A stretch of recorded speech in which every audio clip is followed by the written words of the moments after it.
Hello YouTube viewers, welcome to my channel Science to Technology. In today's show, Camera Tuesday, we're going to talk about YouTube camera. So let's dive right into it. Now, first thing we have to understand what exactly is the need for a YouTube system, because YouTube at this point in time is big enough that more than enough people are making actual money from it, paying taxes, raising family and all that jazz. So it's something serious. So what do you need? Well, you need good video quality. Now here's the deal. You may think you need 4K, 8K, 12K or whatever. No, you don't need that. You just need good enough. So basically anything above what we call potato cam, it's more than good enough. So if you have a good full HD system, it's good. It's good. You don't need too much more than that. However, whatever you buy or whatever equipment that you want to invest in, you must have a way to add quality audio. This is very critical. You may cheap out on camera, but do not cheap out on audio equipment. At least have something. If you can't afford anything fancy or condenser microphone with giant preamps and all that jazz, don't worry about it. Just buy a lavalier microphone that you can plug close to you. That will improve quality tenfold. So fundamentally, do make sure you have good audio. And then whatever equipment that you are buying, it must be flexible. It should not be like, I can only do this exactly this way. It must be flexible. So basically how you mount the camera, how many functions it has, like all those things should be far more flexible. Basically it should not fight you. It should not be like Canon's stupidity that they did in once back ago. It was like, let's remove 24 frames per second. I'm like, why? Your older camera had that. Your newer higher performance camera had that, but here's like, what if you remove 24 frames per second? No, that is not acceptable for YouTube. In YouTube, you want as many flexibility in your tool as much possible, simply because at the early stages of your YouTube, you will be figuring things out. You won't be like, this is exactly what I'm gonna do. You are trying to figure it out. Then the capability is another aspect. Just for the little bit of bling sake, you may like a camera that is 4K 60 fps. Why? Because that 4K 60 fps stamp that YouTube gives you, that's rare, simply because surprisingly large amount of camera cannot do 4K 60 fps. So if you have 4K 60 fps, that gives you a bit of a advantage. Now again, is that big, is that useful? That's up to you. But again, you may like that, hey, I like that stamp, I want to have it. Again, you want a camera that can do that. And quick turnaround time. Now this is very critical, and you will notice that like many times people will have the very weird setup. Even though they have a camera that can do very good quality, they will still have HDMI capture running on it. It's like, why? Just to shrink the turnaround time. Now this is very critical. If you are doing YouTube nowadays, you know for a fact that you have to do a lot of content. Like we are no longer in an era where it's like one video a month or something like that will do. Flat out many videos you have to make. So turnaround time is very critical. So if you are utilizing a camera that is very difficult to utilize, you may find up a scenario where it's like you are lagging simply because of that. So quick turnaround time is important, and then it must be easy to use. It should not require you to have a freaking PhD to handle it. And then low cost, because at the beginning you will not be making any money. Let me be very clear. Like I am a medal holder. I have a silver play button. Here's the deal. How much money I get? Close to zero. Let me be honest here.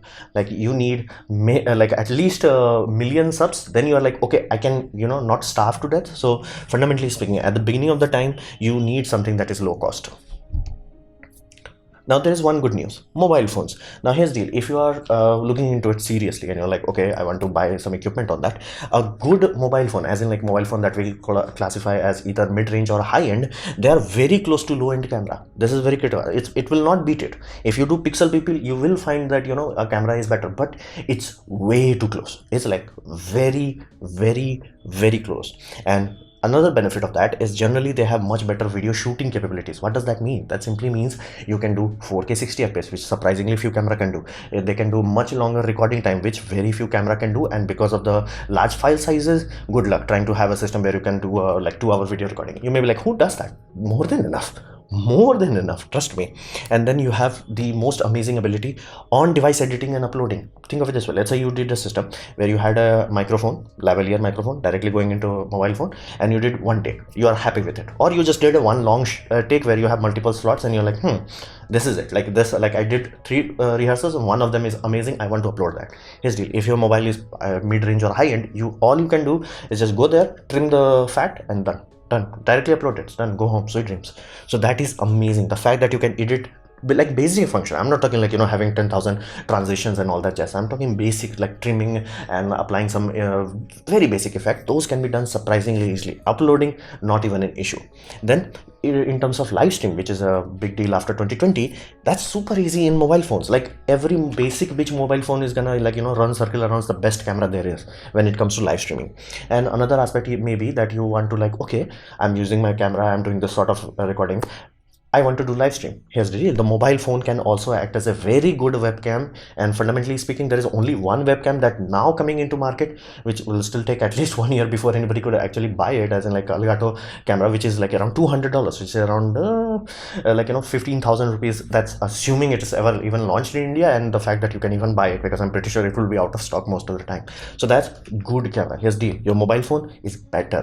It can almost compete on it. So all you need is good apps. In iPhone you have some apps, in Android you have some apps. I am utilizing IV cam and utilizing a USB cable. So again, it can do over Wi-Fi and USB, but I use USB because it's far more stable, so I don't have any drop frames or things like that. Like, it does reduce the quality because it's USB 2.0, but like it's far more stable. It's like, I got this, so I utilize that. So that's why, like, rather than like buying a very bare minimum camera, you may be better off taking that money, putting into your mobile purchase, and then it's like, okay, for mobile phone, let's say your budget is like 10,000 rupees. No matter what happens, you're gonna spend 10,000 on it. Okay, the cheapest camera that you are planning to buy was 30,000. Take 10,000, 30,000, added 40,000, you're gonna get very good Android phone, and you will have all these advantages that very like basically cheap camera cannot compete against. Now, what if you want to get into camera? What if like you have the money and you want to like go into the camera? Generally, people will urge you to get interchangeable lens camera. Now, many times people don't get it. It's like, why the heck you want to use interchangeable lens camera? Well, think of this way. You started it out. You started with kit lens. You figured out your rating. Let's say you're like, my camera is, let's say 18 to 35 is the kit lens, and you utilize most of the time 25 Okay, awesome. Now you're starting to make your YouTube videos. You are making some income that you want to upgrade your system. Buy a 24 prime lens, which much higher aperture, higher as in like lower number. So let's say your kit lens would be f4, you want to buy, let's say, f1.8. now you have same equipment, you have the same camera, same location, everything. All you're doing is changing the lens, and you're getting much more higher quality out of it. People will like, whoa, it looks such a big upgrade, without changing a sensor, without changing the video frame rates or things of that nature, just by changing the lens. That's why people want to invest in interchangeable system. Not only it gives you the ability to find the that you need, it also gives you upgrade path. So even if you like narrow it down, it's like let's say 24 f2.8, that's good enough. You're like, okay, but once you start making a lot of money, go f1.8. So that's the whole thing. There is a lot of good upgrade path. Or you can just like buy a APS-C camera, buy a full frame lenses, so in future you can upgrade the lens, upgrade the body, and get more performance out of it. You can do that. Now, if you're planning to buy any system that is fixed lens for YouTube, I would urge you to buy it from online system where you can return it, because you have to test it, because of the sensor size differences, numbers don't meet much. Like, you may be like, 11mm is good enough for me, and on packet it says 11mm. Does it actually translate? So please test it out. If it's a fixed lens system, you have to test it out, because you can't undo it. So buy it from online shop. Do not try to buy it locally, because again, unless your local system allows you to return it without question, do that. So fixed lens system, please do test it. It does not matter whether it's from Panasonic, Canon, or Sony. Do test it out. Now, at this point in time, Sony is taking over simply because of mirrorless world, not because Canon is bad, simply because Canon is evil. Like, fundamentally speaking, Canon started to go from, it's like, let's give the best we can do for the amount of money that we can charge, to what if we F the customer? I'm like, no. Like, I'm paying you my hard-earned money. Do not F me. Like, the fact that they had the stupidity, not stupidity, boldness to like, we're gonna remove 24 FPS. I'm like, think of it this way. I have an old Canon camera, Canon 800D. It has 24 frames per second. The newer one had it removed. And they're like, they had enough backlash where it's like, dude, this is a bit too obvious that you are just like, exploiting people. It's like, too obvious. The fact that they do not have clean HDMI, which is easier for processor to do, because it does not have to overlay data on it. Clean HDMI, they're like, what if we block that function? They blocked it. What if we block longer than 30-minute recording? You may be like, isn't there a law? There was a law. They removed it. European Union learned from their stupidity. They removed that law. That has been done at this point 3 years ago. So fundamentally, still Canons are like, what if we still have the 30-minute limit? So fundamentally, everything is not like, oh, we are having hard time or we are overheating. They're like, what if we F the customer? So many people are finally giving up on Canon, where it's like, dude, I get it. You are good, but here's the deal. I do not want to deal with your system, where it's like, I'm fighting with you. So people are utilizing Sony. And to give you a context of that, how big this change is, I have provided a video from General channel Undone. Now he does review with many YouTubers. I think 15-20 YouTubers in one video. So you can check out their setup, and it will be like one Nikon, one Fuji, one red camera which is from MKBHD, and like 2 or 3 I think Canon camera, where this one is Canon 6D and other is like C series cameras, which are cinema camera, which are idiotically expensive, like Canon C90 or something like that, very expensive camera. C500, yeah, one had C500. Those are idiotically expensive, not suited for YouTube. Like again, those persons are doing like, you know, cinema shoots and then they do YouTube on side. I get it, but for normal people, C series cameras are not affordable. Then everybody is like Sony, more Sony, and even more Sony. Simple reality is that Sony is not fighting with you. For example, the moment European Union changed the law, the cheapest camera that you can buy from Sony that does not have the 30-minute limit is Sony A6100. Is the cheapest that you can buy that does not have recording limit. Like, buy it, forget it. It has USB charging, with surprisingly large amount of camera do not have that. It has clean HDMI output, which no Canon has that, like unless you go very high. So it has flip up screen. So you get the point. Like fundamentally, Sony is not the most amazing thing out there. It does have its issue, but it's not fighting you. It's not like, what if we F the customer? It's like, yeah, can you live with my crappy manual system? People are like, okay, I can learn it. Yeah, it will be frustrating, it will be annoying, but I can live with it. So that's the cheapest you can do. And if you have the money and you want to go YOLO on it, you can go Sony A7S3, which flat out people are getting. It's like every Tom, Dick and Harry is like, for my A camera I'm using Sony A7S3, for my B camera I'm using Canon. I think the biggest Canon user is basically Frono's Photo. So you get the point. Every Tom, Dick and Harry else is using A7S3, and not because this camera is the latest and greatest, but for the price that is charging. You may be like, this is 3 lakhs rupees plus camera, very expensive. Yes, it is expensive, but what is giving you in return, it's mind-bogglingly awesome. Like, think of it this way. Canon now introduced the fact that you can do dual video recording. Now, on their previously existing hardware, they limited it in the freaking firmware. It's like they could change it. It's like they are effing the customer. People are like, no, I can't deal with this. I can't deal with a company that's like, you know, what if we F the customer? I don't have infinite amount of, no YouTuber does. They're like, you know, if I'm investing the money, it has to be good. So that's why in camera right now, Sony is not the best investment, but it is very good. Then we come to setup aspect. This is one aspect that you may end up neglecting, but you have to be very mindful of that. You must have some money left for setup. Now, what does setup mean? Think of this way. Like, if you watch my channels, like my channel is around reaching 3 years old.